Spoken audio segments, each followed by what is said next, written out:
Greetings, citizens of the world, and in particular the people and government of Morocco. This is Anonymous.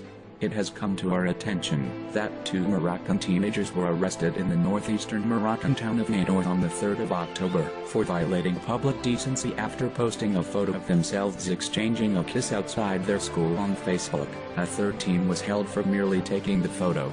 This injustice against a few teenagers represents a more general and grave injustice. Their trial is to be held on November 22nd, and leading up to this trial, Anonymous will be watching, ready to respond. This senseless attack on an innocent expression of young love in a country notorious for the domestic abuse of women is a sick and twisted mirror image of what the Moroccan government should be focusing on instead. If these teenagers had kissed outside their school in front of witnesses and there had been no photo on Facebook, would they have been arrested? Most likely not. This is yet another example of a government taking something that wouldn't normally have been a major issue, but by removing it from the usual framework it would be viewed within simply because of the online aspect, it is made into a problem. People all over the world are being hurt for doing or saying things online that would not have caused anyone genuine offense or harm in real life. This needs to cease. We intend to humiliate the Moroccan government the way that these youths have been humiliated. We intend to expose the Moroccan government the way they have exposed the private lives of these young teenagers.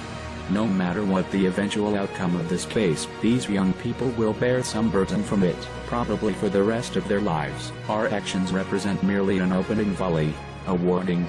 No matter what governments may believe behind closed doors or in the antiseptic and sanitized conditions of courtrooms, this is our internet. It isn't governmental, dirty, wild and vicious. We have every intention of fighting tooth and nail to keep it that way. Censorship, invasions of privacy, and bullying of citizens by their own governments will not be tolerated, and will always be met with resistance. Drop the charges against these teenagers. Pull back from the brink of the unbelievable 2-year sentence they could be facing for simply expressing affection for each other, and we will also back down. Continue down this road, and we will lift through your government servers, leaking and deleting as we go. None of your systems will be safe.